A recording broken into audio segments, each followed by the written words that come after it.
ബഹുമാനപ്പെട്ട വിചാരിച്ച കൊച്ചിച്ച മറ്റ് വൈദികരെ വചന പ്രഘോഷണ ടീമിലെ പ്രിയപ്പെട്ട സഹോദരങ്ങളെ, മാതാപിതാക്കളെ, വാത്സല്യമുള്ള കുഞ്ഞുമക്കളെ, നമ്മളുടെ ഈ സന്ധ്യയിൽ കത്തോലിക്ക സഭയുടെ സത്യവിശ്വാസത്തെക്കുറിച്ചുള്ള വിചിന്തനങ്ങൾ നമ്മൾ നടത്തുകയും അതിൻ്റെ വെളിച്ചത്തിൽ നമ്മുടെ ജീവിതത്തെ ക്രമീകരിക്കുന്നതിനും പുനഃപരിശോധിക്കുന്നതിനുമുള്ള അവസരമായിട്ട് നമ്മൾ എടുക്കുന്ന മണിക്കൂറുകളാണല്ലോ ഇതെല്ലാം. വിശ്വാസത്തിൻ്റെ മേഖലകളിലേക്ക് കടന്നു ചെല്ലാനായിട്ട് വചന പ്രഘോഷകരുടെ ചിന്തകൾ തീർച്ചയായിട്ടും നമ്മളെ സഹായിക്കും. നമ്മൾ വിശ്വസിക്കുന്ന കാര്യങ്ങൾ ഇടയ്ക്കിടയ്ക്ക് നമ്മൾ ഉച്ചത്തിൽ കേൾക്കുകയും അതിൻ്റെ വിശദാംശങ്ങളിലേക്ക് ഇറങ്ങുകയും ചെയ്യുന്നത് വിശ്വാസത്തിൽ ആഴപ്പെടാൻ സഹായിക്കും. നമ്മൾ ഇതുപോലെ ഒന്നിച്ച് ആയിരിക്കുമ്പോൾ, അടുത്തിരിക്കുന്നവരെ നമ്മളുടെ സാന്നിധ്യം കൊണ്ട്, നമ്മളുടെ വിശ്വാസത്തിൻ്റെ ചൂട് കൊണ്ട് ഒക്കെ ഒന്നുകൂടി ഉത്തേജിപ്പിക്കാനെല്ലാം കഴിയും. പരിശുദ്ധ എമിരറ്റൂസ് പാപ്പായുടെ പ്രത്യേകമായിട്ടുള്ള ഒരു കാഴ്ചപ്പാടും അതായിരുന്നല്ലോ. ഞാൻ 2-3 നിമിഷങ്ങൾ യോഹന്നാന്റെ സുവിശേഷം 21-ാം അധ്യായത്തിലെ 21-ാമത്തെ തിരുവചനത്തെക്കുറിച്ച്, ഒരു വചനത്തെക്കുറിച്ചുള്ള 1-2 ആധ്യാത്മിക ചിന്തകൾ മാത്രം പങ്കുവയ്ക്കുകയാണ്. ഞാൻ വരുന്നിടം വരെ ഇവൻ മരിക്കരുത് എന്നാണ് എൻ്റെ ആഗ്രഹമെങ്കിൽ നിനക്ക് എന്താണ്? ഞാൻ വരുന്നിടം വരെ ഇവൻ മരിക്കരുത് എന്നാണ് എൻ്റെ ആഗ്രഹം എങ്കിൽ നിനക്ക് എന്താണ്? അതിൻ്റെ പശ്ചാത്തലം നമുക്കറിയാമല്ലോ. പത്രോസിനെ കർത്താവ് സഭയുടെ അടിത്തറയാക്കി എല്ലാ അധികാരങ്ങളും കൊടുത്ത് വിശ്വാസത്തിൻ്റെ പാറയാക്കി, അങ്ങനെ വലിയ അപ്രതീക്ഷിതമായ ഒരുപാട് അനുഗ്രഹം, പ്രത്യേകിച്ച് വിശ്വാസത്തിൻ്റെ പാറ, സഭയുടെ അടിത്തറ, പത്രോസിൻ്റെ വിശ്വാസം, അതിനെയൊക്കെ ഈശോ പ്രത്യേകമായ രീതിയിൽ പത്രോസിനോട് കാരുണ്യം കാണിച്ചപ്പോൾ പത്രോസിന് മനസ്സിൽ തോന്നിയ ഒരു വിഷമമായിരുന്നു. ഈശോ ഏറ്റവും കൂടുതൽ സ്നേഹിക്കുന്നു, അല്ലെങ്കിൽ സ്നേഹിച്ച ശിഷ്യനായ യോഹന്നാന് തൊട്ട് അടുത്ത് നിൽപ്പുണ്ട്. ആ ഒരു വിഷമം മനസ്സിൽ വെച്ചുകൊണ്ട് പത്രോസ് കർത്താവിനോട് ചോദിച്ചു, ഇവന്റെ കാര്യം എങ്ങനെയാണ്? നീ എല്ലാം എനിക്കാണല്ലോ തന്നത്, എല്ലാം എന്നെയാണല്ലോ ഏൽപ്പിച്ചത്. പക്ഷേ നിന്നെ സ്നേഹിച്ചവനും നിന്റെ മനസ്സ് വായിച്ചെടുത്തവനുമായ ഇവന്റെ കാര്യം എന്താണ്? അവനെ കുറിച്ചൊന്നും പറയുന്നില്ലല്ലോ. ഇങ്ങനെ അങ്ങോട്ട് പോയാൽ മതിയോ? അവൻ എന്താ വിചാരിക്കും? അവന്റെ കാര്യം എന്താണ്? അവന് വേണ്ടി ഞാൻ എന്തെങ്കിലും ചെയ്യണമോ? ഇങ്ങനെയുള്ള വികാരങ്ങളെല്ലാം പത്രോസിന്റെ മനസ്സിൽ കടന്ന് കൂടിയതിന്റെ ഫലമായിട്ടായിരുന്നല്ലോ ആ ചോദ്യം. അതിന് മറുപടിയാണ് ഈശോ കൊടുത്തത്. ഞാൻ വരുന്നിടം വരെ ഇവൻ മരിക്കരുത്. യോഹന്നാൻ സ്നേഹത്തിന്റെ പ്രതീകമാണ്. ഈശോ സ്നേഹിച്ച ശിഷ്യനാണ്. ഞാൻ വരുന്നിടം വരെ ഇവൻ മരിക്കരുത്, എൻ്റെ ഹിതം അതായിരിക്കാം. അങ്ങനെയാണെങ്കിൽ അതേക്കുറിച്ച് പ്രത്യേകിച്ച് നമ്മൾ വലിയ ചർച്ചയ്ക്ക് പോകേണ്ട കാര്യമില്ല എന്ന് ഈശോ പത്രോസിന് ഒരു താക്കീത് കൊടുക്കുകയാണ്. പത്രോസിന് കർത്താവ് കൊടുത്ത അധികാരം, എൻ്റെ ആടുകളെ മേയ്ക്കുക, അവരെ നയിക്കുക, വിശ്വാസത്തിൽ ഉറപ്പിക്കുക, സഹോദരങ്ങളെ അടിസ്ഥാനപരമായ വിശ്വാസത്തിൽ കൊണ്ടുവരിക എന്നതായിരുന്നു. മേയ്ക്കുക എന്ന് മലയാളത്തിൽ നമ്മൾ പറയുമ്പോഴും ആ ഒറ്റ വാക്യത്തിൽ തന്നെ മേയ്ക്കുക എന്നതിന് 2 പ്രത്യേക വ്യത്യസ്തങ്ങളായ ഗ്രീക്ക് പദങ്ങളാണ് കൊടുത്തിരിക്കുന്നത്. പൊയ്മാനോ എന്ന് പറഞ്ഞാൽ നയിക്കുക, മേയ്ക്കുക, ആ അർത്ഥത്തിൽ അത് ശരിയാണ്. അതേ വാക്യത്തിൽ തന്നെ 2-3 പ്രാവശ്യം ബോസ്കോ എന്ന വാക്കാണ്. നമ്മൾ മലയാളത്തിൽ അതും മേയ്ക്കുക എന്ന് തന്നെ കൊടുത്തിരിക്കുന്നു. പക്ഷേ അതിൻ്റെ മൂല അർത്ഥം ഭക്ഷണം കൊടുത്ത് അവനെ തീറ്റിപ്പോറ്റുക എന്നാണ്. മേയ്ക്കുക കുറെ കൂടെ നൈയാമികമായ ലീഡർഷിപ്പിനോട് ബന്ധപ്പെട്ട കാര്യമാണ്. തീറ്റിപ്പോറ്റുക എന്നതിൽ അല്പം വ്യത്യസ്തമായ ഒരു ചിന്തയാണ്. നമുക്ക് നല്ല പോഷകാഹാരം കിട്ടണം, അത് ദൈവവചനമായിരിക്കണം. വചനത്തോട് ബന്ധപ്പെടുത്തിയ ആഹാരം കൊടുക്കുമ്പോഴാണ് മേയ്ക്കലിന് കൂടുതൽ അർത്ഥമുണ്ടാകുന്നത്. അങ്ങനെ ആ ഒറ്റ തിരുവചനത്തിൽ തന്നെ മലയാളത്തിൽ നമ്മൾ മേയ്ക്കുക, നയിക്കുക എന്നൊക്കെ പറയുന്നിടത്ത് വ്യത്യസ്തമായ രണ്ട് ചിന്തകൾ കൂട്ടി കൊടുത്തിരിക്കുകയാണ്.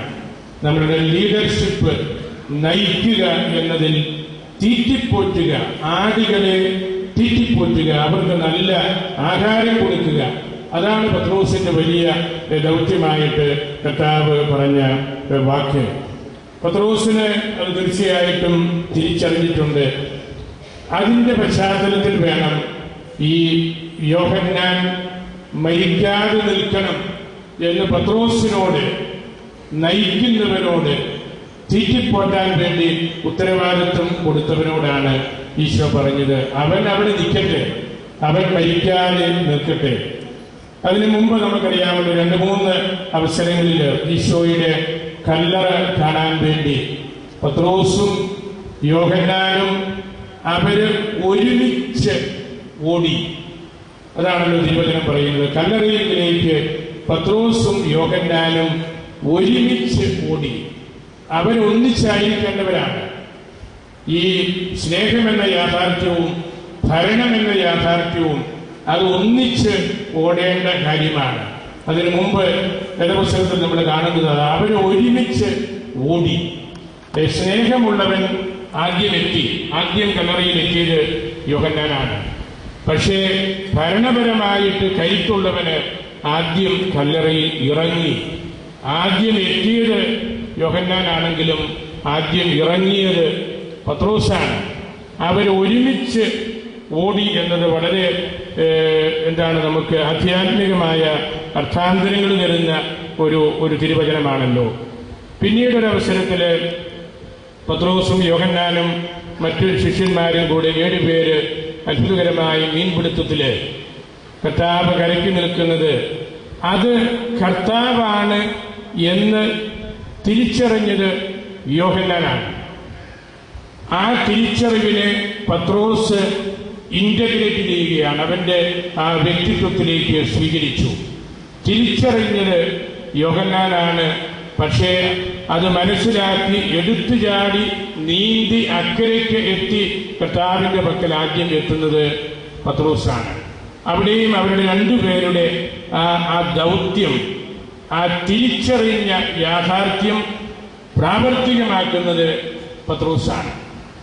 അതുപോലെ തന്നെ രൂപാന്തരീകരണത്തിന്റെ മലയിലും അവരുടെ ആ ഒരുമിപ്പ്, പത്രോസും യോഹന്നാനും എന്ന ആ യാഥാർത്ഥ്യത്തെ പരസ്പരം വേർതിരിക്കാതെ ഒരുമിച്ച് സുവിശേഷകന്മാര് എപ്പോഴും നമ്മളുടെ മുമ്പിൽ അവതരിപ്പിക്കുന്ന ഒരു വിശേഷം നമ്മൾ പ്രത്യേകിച്ച് കാണുന്നുണ്ടല്ലോ. നമ്മളുടെ വിശ്വാസത്തില്, കത്തോലിക്കാ സഭയുടെ വിശ്വാസത്തില് പത്രോസിനും യോഹന്നാനും വളരെ വലിയ സ്ഥാനമുണ്ട്. ആ സ്ഥാനം എന്ന് പറയുന്നത് പത്രോസിനെ ദൈവം ഏൽപ്പിച്ചിരിക്കുന്ന ഒരു ഓഫീസ്, സഭയുടെ ഭരണപരമായ കാര്യം. പത്രോസിനോട് കർത്താവ് പറഞ്ഞത്, യു ഇമിറ്റേറ്റ് മീ, നീ എന്നെ അനുഗമിക്കണം, നീ എന്നെ ഇമിറ്റേറ്റ് ചെയ്യണം. കർത്താവിന്റെ മരണം, കർത്താവിനോട് ജനങ്ങൾ കാട്ടിയ എതിർപ്പ്, പക്ഷേ ദൈവത്തിന്റെ ഇഷ്ടം നിറവേറ്റാൻ വേണ്ടി നീ എന്നെ ഇമിറ്റേറ്റ് ചെയ്യണം. യു ഫോളോ മീ, ഞാൻ ചെയ്തത് നീ ചെയ്യണം. യോഹന്നാൻ അവിടെ നിൽക്കട്ടെ, അതാണല്ലോ പറഞ്ഞത്. ഈ പത്രോസിന്റെ ഈ ഇമിറ്റേഷൻ എന്ന് പറയുന്നത് അത് വളരെ പ്രധാനപ്പെട്ടതാണ്. ഓഫീസ്, നമ്മുടെ സഭയിൽ ഒരുപാട് ഓഫീസുകളുണ്ട്. എല്ലാ സംവിധാനത്തിലും അസിസ്റ്റന്റ് അച്ഛന്മാര്, വികാരി അച്ഛന്മാര്, കൊറോന വികാരിമാര്, മെത്രാന്മാർ, ഇങ്ങനെയുള്ള ഒരുപാട് സംവിധാനങ്ങൾ, സമർപ്പിതര്, അവരുടെ പ്രസ്ഥാനങ്ങൾ, അൽമായര്, അവരുടെ ഭക്തസംഘടനകൾ, അവിടെയെല്ലാം ഓഫീസുകളുണ്ട്. പത്രോസിൻ്റെ ഓഫീസിൻ്റെ ഒരു ചെറിയ പ്രതിഫലനമാണ് അവിടെ നമ്മൾ കാണുന്നത്.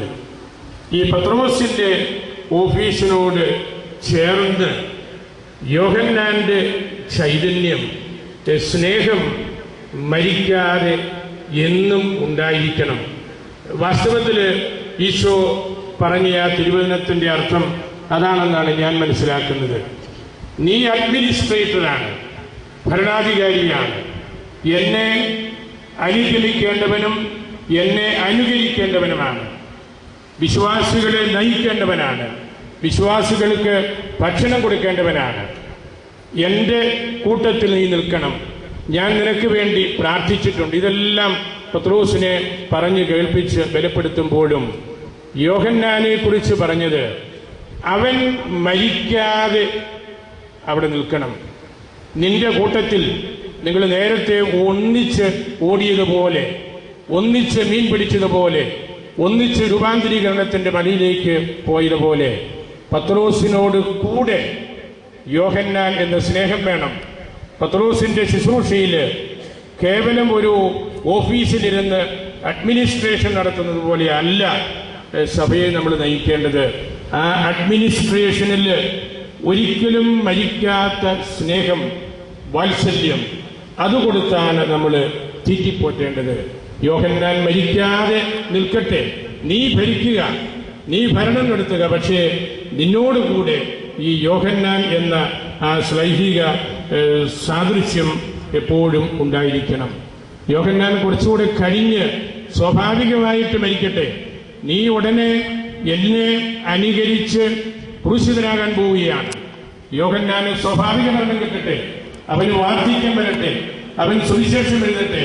അങ്ങനെ ആ സുവിശേഷത്തിലൂടെ ഒരിക്കലും മരിക്കാത്ത ഒരു സന്ദേശം, സ്നേഹത്തിന്റെ സന്ദേശം ലോകം മുഴുവനും അറിയട്ടെ. അത് ആ എലമെന്റ്, യോഹന്നാൻ എന്ന യാഥാർത്ഥ്യം നിന്റെ ഭരണ സംവിധാനത്തോട് ഒരിക്കലും മരിച്ചു പോകാത്ത രീതിയിൽ, മഞ്ഞു പോകാത്ത രീതിയിൽ നീ കൂട്ടിപ്പിടിപ്പിക്കണം. അതാണ് പത്രോസിന്റെ ശുശ്രൂഷ. ഈ രണ്ട് വിശുദ്ധ ശ്ലീഹന്മാരുടെ ദർശനം നമ്മൾ സുവിശേഷത്തിൽ നിന്ന് കൂട്ടി വായിക്കുമ്പോൾ അവർ നമുക്ക് നൽകുന്ന ആ ഒരു വലിയ യാഥാർത്ഥ്യം, നമ്മളെല്ലാവരും ഒന്നല്ലെങ്കിൽ വേറൊരു രീതിയിൽ ഓഫീസുകളുമായിട്ട് ബന്ധപ്പെട്ട് ഭരണപരമായ കാര്യങ്ങളുമായിട്ട് ബന്ധപ്പെട്ട് പോകുന്നവരാണ്. അവരെല്ലാം നമ്മളോട് കൂടെ സജീവമായിട്ട്, ജീവനുള്ളതായിട്ട് നിൽക്കേണ്ടത് ഈ യോഹന്നാനാണ്, സ്നേഹമാണ്. ഈശോയുടെ മനസ്സ് ഓരോ അവസരത്തിലും വായിച്ചെടുക്കുന്നുണ്ട് എന്നുള്ള ആ ബോധ്യമാണ് നമ്മുടെ ഭരണത്തിൽ, നമ്മുടെ അഡ്മിനിസ്ട്രേഷനിൽ ഉണ്ടായിരിക്കേണ്ടത്.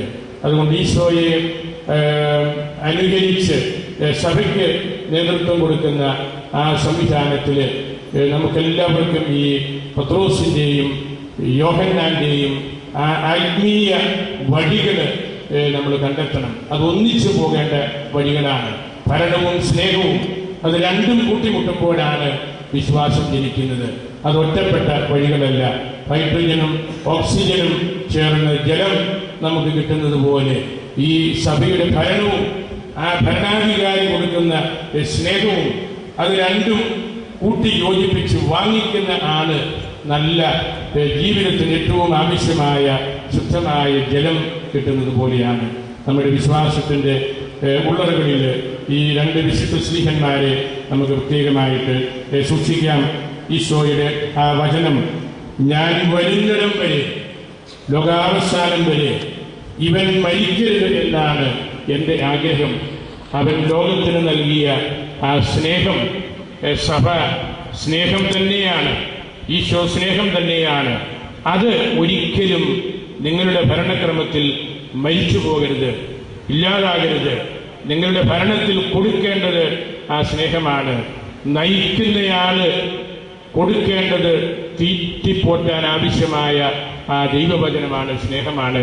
അങ്ങനെ നമുക്ക് ഈ വിശ്വാസത്തിന്റെ ചിന്തകൾ പങ്കിടുന്ന ഈ സന്ധിയിൽ കർത്താവിന്റെ ഈ തിരുവചനം നമുക്ക് ഹൃദയത്തിൽ സൂക്ഷിക്കാം. വിശുദ്ധ അൽഫോൻസാമ്മയോട് നമുക്ക് പ്രാർത്ഥിക്കാം. വാഴ്ത്തപ്പെട്ട കുഞ്ഞച്ചനോട് നമുക്ക് പ്രാർത്ഥിക്കാം. ഈ സന്ധ്യയിൽ ഇവിടെ ഇടവകക്കാരെല്ലാവരും തന്നെ എത്തി എന്നാണ് എനിക്ക് തോന്നുന്നത്. പള്ളി നിറഞ്ഞ് കവിഞ്ഞ് ഇതിൻ്റെ പാർശ്വങ്ങളിലുമെല്ലാം നമ്മളുടെ ഇടവകക്കാർ ഈ വചന ശ്രവണത്തിന് വേണ്ടി ഇവിടെ എത്തി. ബഹുമാനപ്പെട്ട പിയാരിസിനെയും കൊച്ചനെയും ഞാൻ പ്രത്യേകമായിട്ട് ഓർക്കുന്നു, അവരെ അനുമോദിക്കുന്നു. അവരുടെ അജപാലന ശ്രദ്ധയാണ് ഇതുപോലെ ഞങ്ങളെല്ലാവരെയും ഇവിടെ ഒന്നിച്ച് ചേർത്തത് എന്ന് എനിക്ക് ബോധ്യമുണ്ട്. നിങ്ങളെല്ലാവരെയും ഈശോ അനുഗ്രഹിക്കട്ടെ. കർത്താവിൻ്റെ ആശീർവാദത്തിനായി നമുക്ക് എഴുന്നേറ്റ് നിൽക്കാം.